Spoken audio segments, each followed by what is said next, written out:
ಕರ್ನಾಟಕ ರಾಜ್ಯದ ಕಾಂಗ್ರೆಸ್ ಅಧ್ಯಕ್ಷರಾಗಿರುವಂತಹ ಉಪಮುಖ್ಯಮಂತ್ರಿಯಾಗಿರುವಂತಹ ಡಿ.ಕೆ. ಶಿವಕುಮಾರ್ ಇವರ ಜಾತಕದ ಪ್ರಕಾರ ನೀಚಭಂಗ ರಾಜಯೋಗ, ಗುರುಮಂಗಳ ಯೋಗ, ಬುಧಾದಿತ್ಯ ಯೋಗ, ಶಶಕ ಮಹಾಯೋಗ ತುಂಬ ಪ್ರಬಲವಾಗಿದೆ.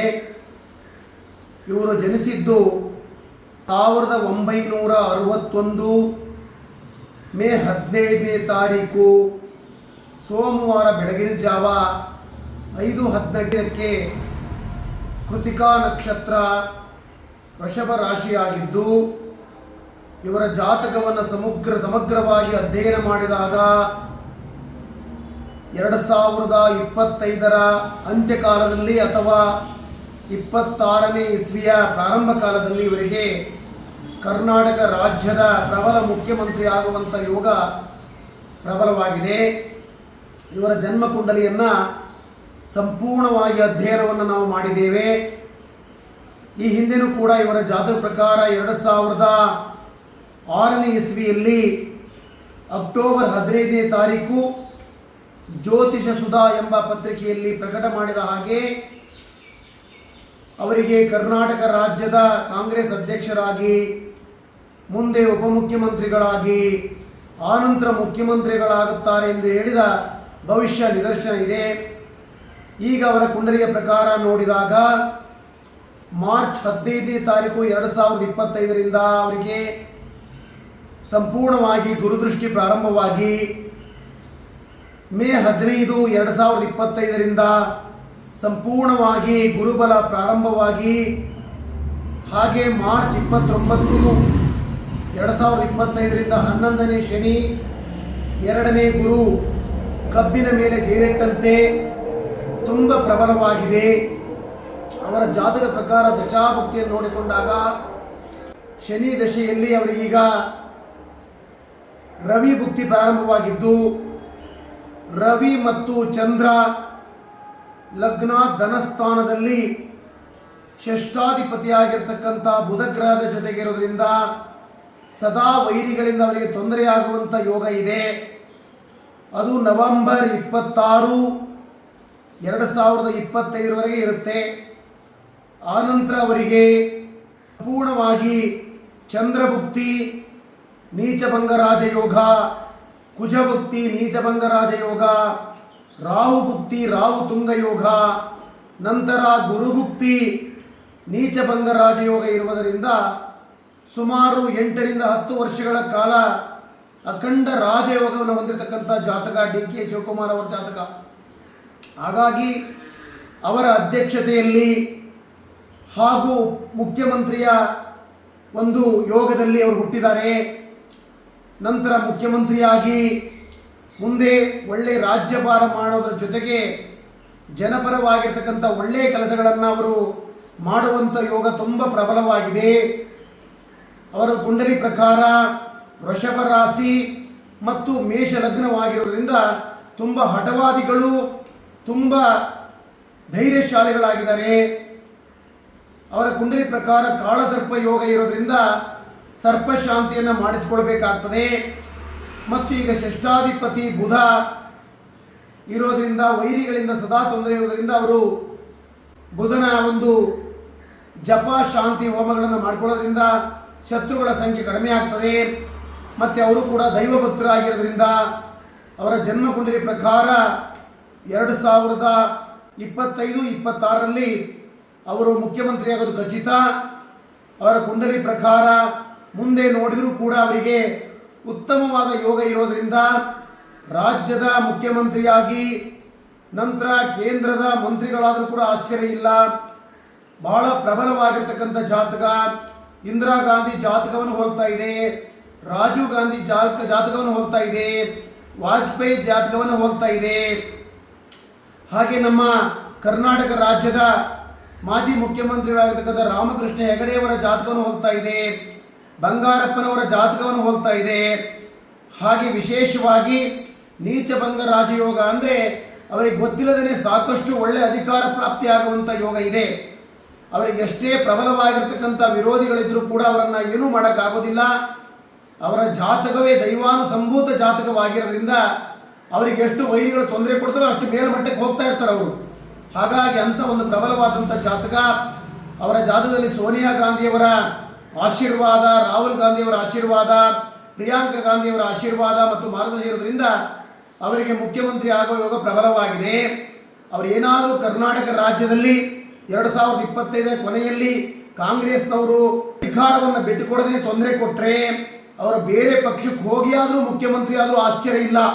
ಹಾಗಾಗಿ ಅಂಥ ಒಂದು ಪ್ರಬಲವಾದಂಥ ಜಾತಕವನ್ನು ಕಾಂಗ್ರೆಸ್ ಪಕ್ಷ ಕಳ್ಕೊಂಡ್ರೆ ಮತ್ತೆ ಸಿಗೋದಿಲ್ಲ. ಅವ್ರು ಏನಾದರೂ ಬೈ ಚಾನ್ಸ್ BJP ಕಡೆ ಹೋದ್ರಂದ್ರೆ ಮುಂದೆ ಜೀವನದಲ್ಲಿ ಕಾಂಗ್ರೆಸ್ ನೆಲಕಚ್ಚಿ ಹೋಗ್ತದೆ, ಇದು ಶತಸಿದ್ಧ. ಹಾಗಾಗಿ ಇದುವರೆಗೆ ನಾನು ನೋಡಿದಂಥ ಭವಿಷ್ಯಗಳೆಲ್ಲವೂ ಕೂಡ ಸತ್ಯ ಆಗಿದೆ. ಫೇಸ್ಬುಕ್ಕು, ವಾಟ್ಸಪ್ನಲ್ಲಿ ಚೆಕ್ ಮಾಡಬಹುದು. ನಾನು ಬರೆದಂಥ ಎಲ್ಲ ಭವಿಷ್ಯಗಳಲ್ಲಿ ದೇವೇಗೌಡರ ಪತನ ಇರಬಹುದು. 97 ಇಸ್ವಿಯಲ್ಲಿ, 96ರಲ್ಲಿ ಬರೆದೆ, 97ಕ್ಕೆ ದೇವೇಗೌಡರ ಪತನ ಆಗುತ್ತೆ. 98ರಲ್ಲಿ ಕೇಂದ್ರದಲ್ಲಿ BJP ಅಧಿಕಾರಕ್ಕೆ ಬರುತ್ತೆ. 98ರಲ್ಲಿ ಅಟಲ್ ಬಿಹಾರಿ ವಾಜಪೇಯಿ ಪ್ರಧಾನಿ ಆಗ್ತಾರೆ. 98, 99ರಲ್ಲಿ ಅಡ್ವಾಣಿಗೆ ಅಧಿಕಾರ ಯೋಗ ಮತ್ತು ಮಾರಕ ಇದೆ. ಹಾಗೆ 98ರ ಆಯುರ್ ಮಂಜುನಾಥ ಶಿವಮೊಗ್ಗ ಜಿಲ್ಲಾ MP ಆಗಿ ಗೆಲ್ತಾರೆ ಅಂತ ಹೇಳಿದೆ. ಅದೇ ಪ್ರಕಾರವಾಗಿ ನಂತರ 99ರಲ್ಲಿ ಸೊರಬದ MLA ಕುಮಾರ್ ಬಂಗಾರಪ್ಪ, ಹಾಗೆ ಬಂಗಾರಪ್ಪ ಗೆಲುವು. 99ರಲ್ಲಿ SM ಕೃಷ್ಣ ಅವರಿಗೆ ಮುಖ್ಯಮಂತ್ರಿ ಬಹುಶಃ. 2006ರಲ್ಲಿ HD ಕುಮಾರಸ್ವಾಮಿ ಅವರಿಗೆ ಪ್ರಬಲವಾದ ಮುಖ್ಯಮಂತ್ರಿ ಬಹುಶಃ. 2006ರಲ್ಲಿ ಯಡಿಯೂರಪ್ಪನ ಮುಖ್ಯಮಂತ್ರಿ ಬಹುಶಃ. ಹಾಗೆ 97ರಲ್ಲಿ ಉತ್ತರ ಪ್ರದೇಶದ ಮುಲಾಯಂ ಸಿಂಗ್ ಸರ್ಕಾರ ಪತನ. ಹಾಗೆ 2008ರಲ್ಲಿ ಮತ್ತೆ ಯಡಿಯೂರಪ್ಪನ ಮುಖ್ಯಮಂತ್ರಿ ಆಗೋದು ಖಚಿತ ಅಂತ ಹೇಳಿದೆ. 99ರಲ್ಲಿ ಲೋಕಸಭಾ ಚುನಾವಣೆಯಲ್ಲಿ BY ರಾಘವೇಂದ್ರ ಗೆಲುವು ಖಚಿತ. ಹಾಗೆ 99 ಜಗದೀಶ್ ಶೆಟ್ಟರಿಗೆ ಮುಖ್ಯಮಂತ್ರಿ ಯೋಗ. ಹಾಗೆ 2011ರಿಂದ 13ರಲ್ಲಿ ಈಶ್ವರಪ್ಪ ಮತ್ತು ಅಶೋಕ್ ಅವರಿಗೆ, BJP ಅಶೋಕ್ ಅವರಿಗೆ ಉಪಮುಖ್ಯಮಂತ್ರಿ ಪದವಿ ಖಚಿತ ಹೇಳಿದೆ. ಹಾಗೆ 2013ರಲ್ಲಿ ಕರ್ನಾಟಕ ರಾಜ್ಯದ ಧೀಮಂತ ನಾಯಕರಾಗಿರ್ತಕ್ಕಂಥ ಕಾಗೋಡು ತಿಮ್ಮಪ್ಪನವರಿಗೆ ಅವರು MLA ಆಗಿ, ಸಭಾಪತಿಗಳಾಗಿ, ನಂತರ ಅವರು ಮಂತ್ರಿಗಳು ಕೂಡ ಆಗೋದನ್ನು ಹೇಳಿದೆ. 2013ರಲ್ಲಿ ಶಾಮನೂರು ಶಿವಶಂಕರಪ್ಪನವರಿಗೆ ಗೆಲುವು ಖಚಿತ ಮತ್ತು ಮಂತ್ರಿ ಯೋಗ.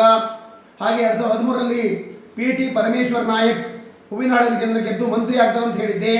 ಹಾಗೆ ಕಡೂರಿನ YSV ದಾತ್ತ ಅವರಿಗೆ ಕೂಡ 13ನೇ ಇಸ್ವಿಯಲ್ಲಿ ಅವರು ಗೆಲುವು ಖಚಿತ ಅಂತ ಹೇಳಿದ್ದೆ. ಅದೇ ಪ್ರಕಾರವಾಗಿ ಶಿವಮೊಗ್ಗ ಕ್ಷೇತ್ರದಿಂದ ಲೋಕಸಭಾ ಕ್ಷೇತ್ರದ ಅಭ್ಯರ್ಥಿಯಾಗಿರ್ತಕ್ಕಂಥ ಯಡಿಯೂರಪ್ಪನ ಗೆಲುವು ಖಚಿತ. ಹಾಗೆ 2013ರಲ್ಲಿ ಭಾರತದ ಪ್ರಧಾನಿಗಳಾಗಿ ನರೇಂದ್ರ ಮೋದಿ ಆಗ್ತಾರೆ ಅಂತ ಹೇಳಿದೆ. ಅದೇ 14ನೇ ಇಸ್ವಿಯಲ್ಲಿ ಅವರಿಗೂ ಕೂಡ 3 ಅವಧಿ ಅವರೇ ಕೂಡ ಪ್ರಧಾನಿ ಆಗ್ತಾರೆ ಅಂತ ಹೇಳಿದ ಬಹುಶಃ.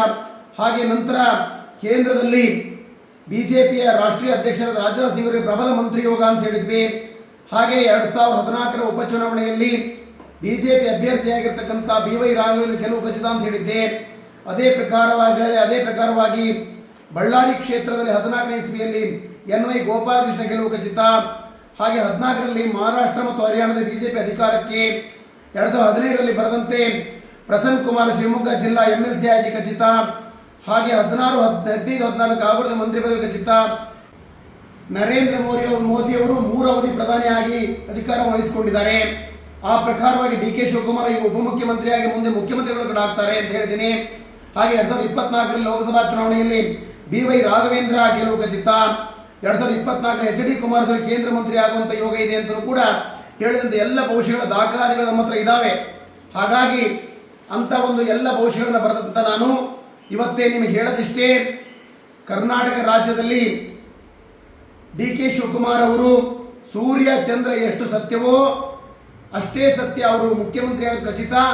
ಕಾಂಗ್ರೆಸ್ನವರು ಒಳ್ಳೆ ರೀತಿಯಿಂದ ಅವರಿಗೆ ಅಧಿಕಾರವನ್ನು ಬಿಟ್ಟುಕೊಟ್ರೆ ಕಾಂಗ್ರೆಸ್ಸಿನ ಅಧ್ಯಕ್ಷರಾಗಿ, ಮುಖ್ಯಮಂತ್ರಿಗಳಾಗಿ ಒಳ್ಳೆ ಕೆಲಸ ಮಾಡ್ತಾರೆ. ಏನಾದರೂ ಬೈ ಚಾನ್ಸ್ ಇವರೆಲ್ಲ ತುಂಬ ಹಿಂಸೆ ಮಾಡಿ ಮಾನಸಿಕ ಹಿಂಸೆ ಕೊಟ್ಟರೆ ಅವರು ಏನಾದರೂ BJPಗೆ ಹೋದರೂ ಕೂಡ ಮುಖ್ಯಮಂತ್ರಿಗಳಾಗಿ ಈ ಅವಧಿ ಮತ್ತು ಮುಂದಿನ ಅವಧಿಗೂ ಅವರೇ ಮುಖ್ಯಮಂತ್ರಿಗಳಾಗಿ ಆಗುವಂಥ ಯೋಗ ಅವರ ಜಾಗದಲ್ಲಿ ಪ್ರಬಲವಾಗಿದೆ. ಇದಕ್ಕೆ 100ಕ್ಕೆ 100 ಸತ್ಯ. ಆದ್ದರಿಂದ ಕಾಂಗ್ರೆಸ್ನವರು ಈ ಅವಕಾಶವನ್ನು ಮಿಸ್ ಮಾಡ್ಕೊಳ್ಬಾರ್ದು. ಯಾವುದೇ ಕಾರಣಕ್ಕೂ DK ಶಿವಕುಮಾರ್ ಅವರಿಗೆ ಅಧಿಕಾರ ಹಸ್ತಾಂತರ ಮಾಡೋದು ಒಳ್ಳೆಯದು. ಮಾಡಿದರೆ ಮಾತ್ರ ಅವರು ಅಧಿಕಾರದಲ್ಲಿ ಕಾಂಗ್ರೆಸ್ಸನ್ನು ಇನ್ನು 7-8 ವರ್ಷಗಳ ಕಾಲ ಅಧಿಕಾರದಲ್ಲಿರ್ತಕ್ಕಂಥ ಯೋಗ ಅವರ ಜಾತದಲ್ಲಿ ಪ್ರಬಲವಾಗಿದೆ. ಇದಕ್ಕೆ ಸಂಬಂಧಪಡುವ ಎಲ್ಲ ದಾಖಲಾತಿಗಳನ್ನು ಕೂಡ ಫೇಸ್ಬುಕ್ಕು, ವಾಟ್ಸಪ್ಪಲ್ಲಿ ನಾವು ನೋಡ್ಬೋದು. ಸಿ ಕೊಟ್ರೇಶಯ್ಯ ಕಲ್ಯಾಣ ಮಠ ಫೇಸ್ಬುಕ್ಕು, ವಾಟ್ಸಪ್ಪಲ್ಲಿ ನನ್ನ ನಂಬರ್ ಸಿಗುತ್ತೆ. ನನ್ನ ನಂಬರು 9448782619. ಹಾಗೆಯೇ 64640619. ಹಾಗಾಗಿ ಈ ನಂಬರಲ್ಲಿ ಕೂಡ ತಾವು ಚೆಕ್ ಮಾಡಿ ನೋಡ್ಬೋದು. ಹಾಗಾಗಿ ಅಂತ ಒಂದು ಡಿ ಕೆ ಶಿವಕುಮಾರ್ ಜಾತಕ ಕೂಡ ದೈವಾನುಸಂಬೋಧ ಜಾತಕವಾಗಿರೋದ್ರಿಂದ ಅವರು ಮಾಡುವಂಥ ಯೋಜನೆಗಳು ಕರ್ನಾಟಕದ ಜನರಿಗೆ ಒಳ್ಳೆಯ ಭವಿಷ್ಯವನ್ನು ಭವಿಷ್ಯ ಕೊಡುವ ಸಾಧ್ಯತೆ ಇದೆ. ಹಾಗಾಗಿ ಅವರಿಗೆ ಒಳ್ಳೆಯ ರೀತಿ ಅಧಿಕಾರ ಹಸ್ತಾಂತರ ಮಾಡೋ ಸೂಕ್ತ ಅಂತೇಳಿ ಈ ಸಂದರ್ಭದಲ್ಲಿ ನಾನು ಭವಿಷ್ಯವನ್ನು ಹೇಳ್ತಾ ಇದ್ದೇನೆ. ಈ ಭವಿಷ್ಯ 100ಕ್ಕೆ 100 ಸತ್ಯ ಆಗ್ತದೆ. ಎಲ್ಲರಿಗೂ ಒಳ್ಳೆಯದಾಗಲಿ, ಡಿ ಕೆ ಶಿವಕುಮಾರ್ ಅಧಿಕಾರ ಪ್ರಾಪ್ತಿಯಾಗಲಿ, ಕಾಂಗ್ರೆಸ್ ಸರ್ಕಾರಕ್ಕೆ ಒಳ್ಳೆಯದಾಗಲಿ, ಹಾಗೆ ಎಲ್ಲ ಶಾಸಕರಿಗೆ ಕೂಡ ಒಳ್ಳೆಯದಾಗಲಿ ಅಂತ ಹೇಳಿ ಈ ಸಂದರ್ಭದಲ್ಲಿ ನಾನು ವಿನಯಪೂರ್ವಕವಾಗಿ ತಮ್ಮಲ್ಲಿ ಕೇಳ್ಕೊಳ್ತಾ ಇದ್ದೇನೆ.